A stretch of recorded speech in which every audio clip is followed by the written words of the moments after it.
चलिए, जय हिंद साथियों।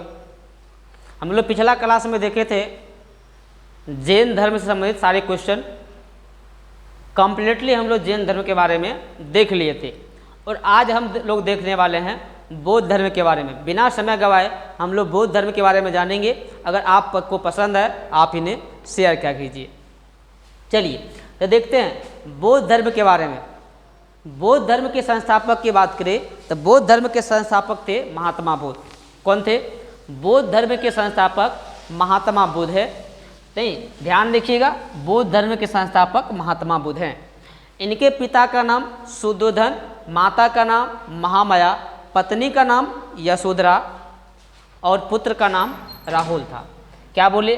पिता का नाम शुद्धोधन, माता का नाम महामाया, पत्नी का नाम यशोधरा, बेटा का नाम राहुल और मौसी प्रजापति गौतमी। यानी जब बचपन में ही महात्मा बुद्ध की माँ का देहांत हो गया, इनका लालन पालन जो किया इनकी मौसी प्रजापति गौतमी के द्वारा ही किया गया था। लेकिन इनका जन्म हुआ था 563 ईसा पूर्व में लुम्बिनी में।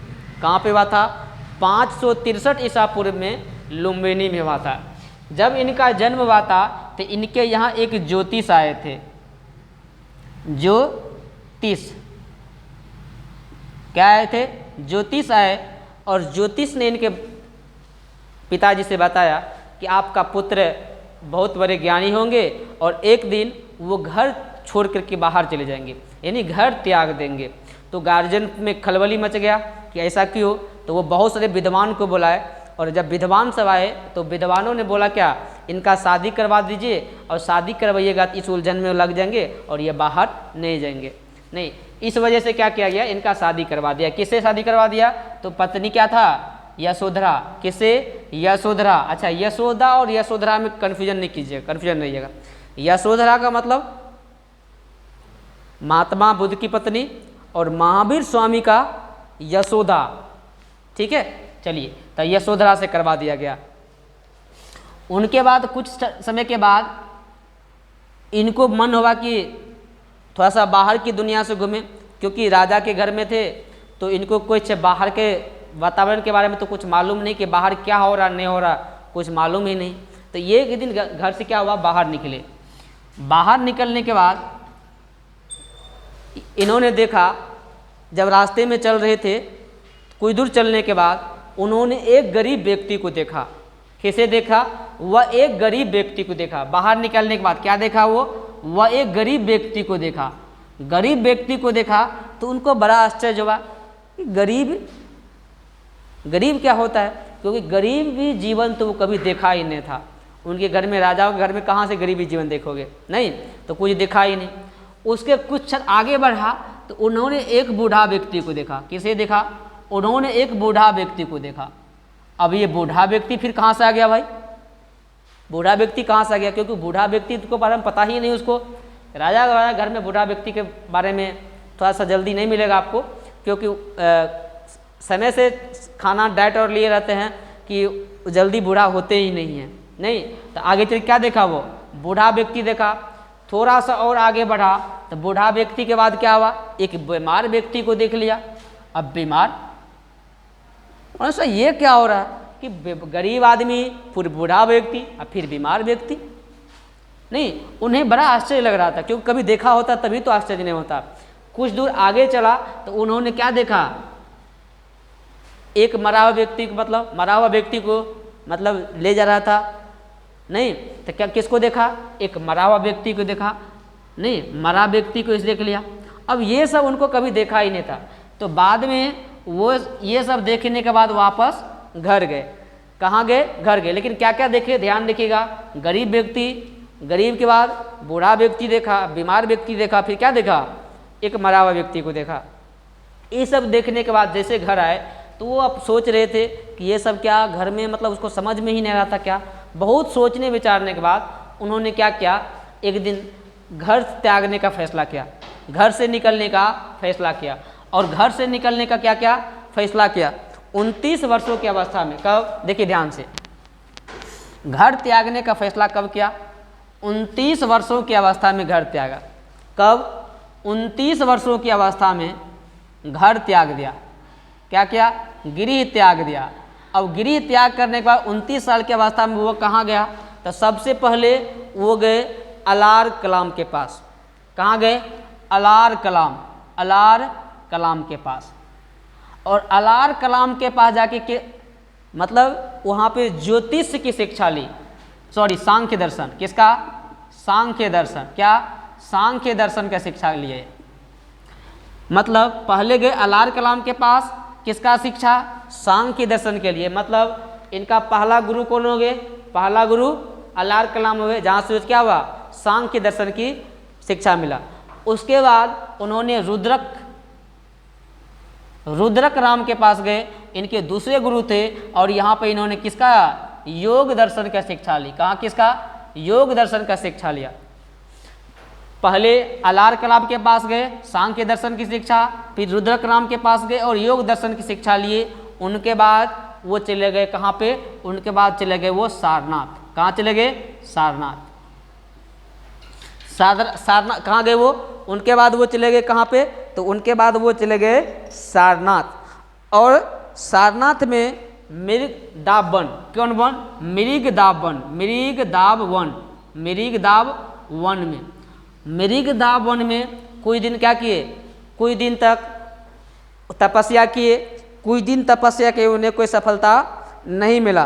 कई साल तपस्या क्या हुआ? कोई ज्ञान की प्राप्ति नहीं हुआ। वहाँ से वो आगे कहाँ पे? यहाँ से वो आगे गया।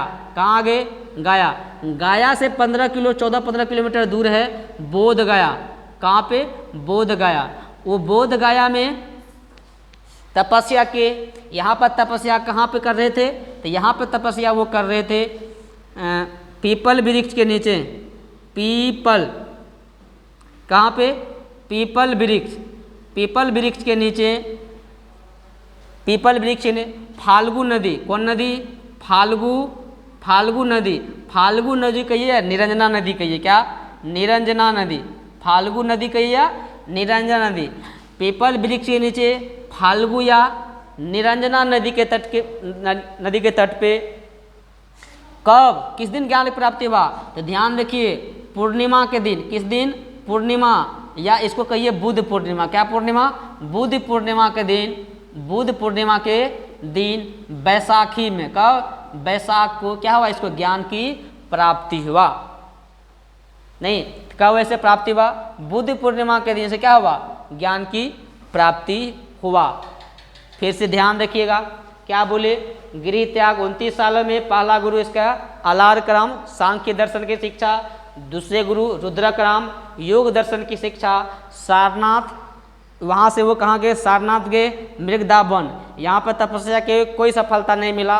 उनके बाद आगे गया से कुछ दूर वो बोध गया है, वहाँ गए। वहाँ पे कहाँ पे?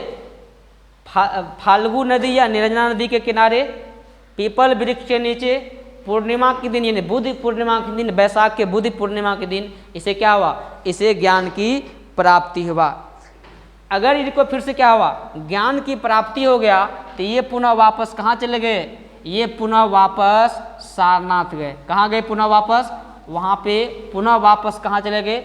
ज्ञान के प्राप्ति के बाद कहाँ चले गए? वो चले गए सारनाथ गए। अच्छा, सारनाथ में ऐसा क्या हुआ? तो इसका मतलब सारनाथ गए, यहाँ पे इसका पहला उपदेश कहाँ दिए?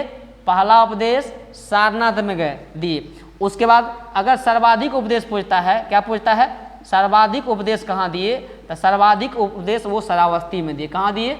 शरावस्ती में दिए। ठीक है, तो सर्वाधिक उपदेश कहाँ दिए? शरावस्ती में। पहला उपदेश कहाँ दिए? सारनाथ में दिए। वो ज्ञान प्राप्ति के बाद एक दिन रात हो चुका था, वो गुजर रहे थे, तो उन्हें रास्ते में एक डाकू मिला। उस डाकू का नाम था उंगलीमाल डाकू। कौन डाकू? उंगलीमाल डाकू। और उंगलीमाल डाकू करते क्या थे? वो लोगों को मार करके उसकी उंगली काट करके उसका माला बना के पहना करते थे। उन्होंने देखा, मतलब इस बार जब गौतम बुद्ध शास्त्री गुजर रहे थे, तो मतलब क्या उंगलीमाल देखे उनको नहीं, तो वो उनके पास गए, मतलब तो उन्होंने बोला, मतलब उंगली काटना था उनका नहीं, तो ईद उनको देख के गौतम बुद्ध उनसे बोले कि तुम ऐसे क्यों कर रहे हो? मतलब तुम ऐसा क्यों कर रहे हो? तो अंगुलीमाल बोले हम ऐसा इसीलिए कर रहे हैं कि मेरे भय से लोग डरे, मेरे भय से लोग डरे, मतलब मेरा लोगों के बीच भय हो। तो गौतम बुद्ध बोले कि तुम्हारा भय कैसे हो सकता है, मतलब तुमको लोगों का भय है। उंगलीवाल बोले कि तुमको लोगों का भय है, तभी तो तुम दिन के बजाय तुम रात में निकलते हो।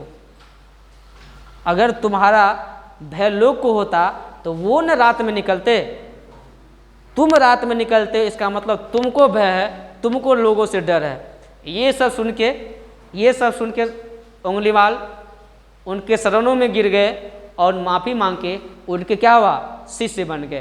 क्या बन गया उनका वो शिष्य बन गए।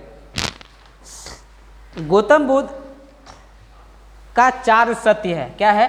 गौतम बुद्ध का 4 सत्य है, 4 सत्य। अब वो 4 सत्य क्या है, ये ध्यान रख लीजिएगा। तो 4 सत्य पहला है, संसार दुखों से भरा है। क्या है? संसार दुखों से भरा है। संसार क्या है? संसार दुखों से भरा है। यदि दुख है तो दुख का कई कारण होंगे। क्या होगा? दुख का कई कारण होंगे। संसार दुखों से भरा है, दुख है तो दुख का कई क्या होगा, कारण भी होगा कि नहीं होगा? दुख का कई कारण होगा। अगर दुख का कारण है तो उनका कुछ इच्छा होगा, दुख को हटाने क्या हुआ, उनका कोई न कोई इच्छा होगा।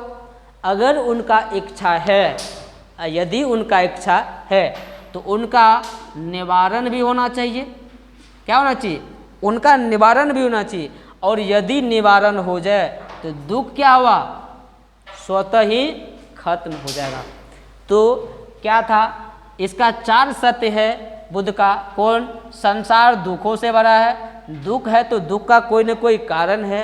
यदि कारण है तो इसका इच्छा भी होगा, और इच्छा है तो उसका निवारण होना चाहिए। और यदि निवारण हो जाए तो फिर क्या होगा, फिर दुख रहा कहाँ, दुख तो क्या हो जाएगा, खत्म हो जाएगा। गौतम बुद्ध ने ही अष्टांगिक मार्ग दिए थे। क्या दिए थे? गौतम बुद्ध ने क्या दिए थे? अष्टांगिक मार्ग दिए थे। और ये सुन लीजिए, अष्टांगिक मार्ग हम बोल देते हैं। वो दिए थे सम्यक दृष्टि, सम्यक संकल्प, सम्यक वाक, सम्यक कर्म, सम्यक जीविका, सम्यक व्यायाम और सम्यक स्मृति, सम्यक समाधि। तो ये अष्टांगिक मार्ग किसने दिए थे? तो गौतम बुद्ध ने। पूछता है अष्टांगिक मार्ग किससे संबंधित है? तो बौद्ध धर्म से संबंधित है अष्टांगिक मार्ग, यानी 8 रास्ते। इनके त्रिरत्न हैं। क्या है? त्रिरत्न। इनके क्या है? त्रिरत्न है। और वो त्रिरत्न क्या है? तो त्रिरत्न है बुद्ध संघ धम्म। क्या है? बुद्ध संघ और धम्म। बुद्ध संघ और धम्म 3 है। बुद्धम शरणम गच्छामि। क्या है? बुद्ध संघ और धर्म, इनके त्रिरत्न। बौद्ध धर्म के त्रिरत्न कौन है? बुद्ध संघ धम्म। बुद्धम शरणम गच्छामि, इसका क्या है? 3 सत्य है। नहीं, चलिए, तो इतना तक के बाद क्या होगा, आगे नेक्स्ट क्लास जो है हम लोग अगला क्लास में देखेंगे। तब तक यहीं पे इसको समाप्त करते हैं। नेक्स्ट क्लास के लिए आप लोग अगला क्लास का इंतजार कीजिएगा, यानी बौद्ध धर्म का क्लास पहला और क्लास दूसरा आएगा।